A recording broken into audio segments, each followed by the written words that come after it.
Welcome to my channel Moni blog. আজি আমি গৈ আছোঁ ডিগবৈ। যিহেতু ডিগবৈত অধিৱেশন হৈছে, অধিৱেশন চাবলৈ গৈ আছোঁ।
Take the next right onto National Highway 215.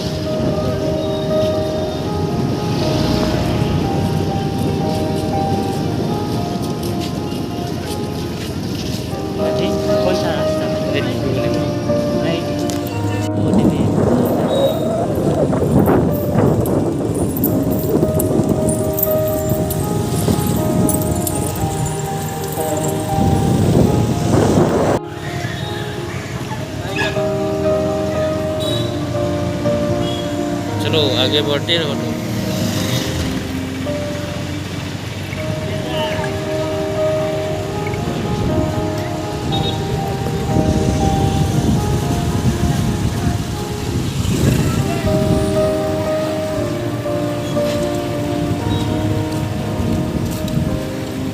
Camera मैंने उठ बोले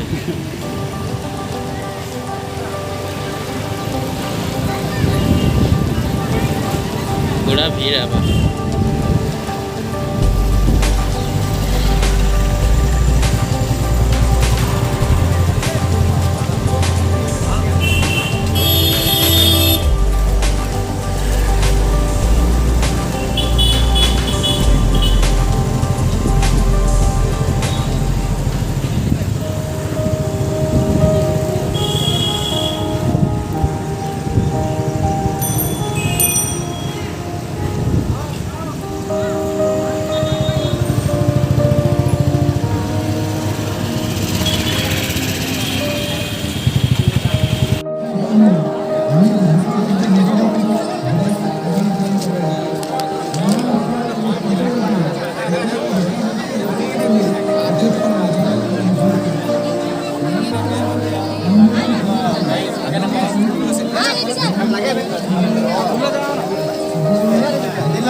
মহানসকল শিক্ষাৰ দিশত পিছ পৰি ৰৈ যোৱাৰ বাবে আজিও সমানে উঠাব পৰা নাই।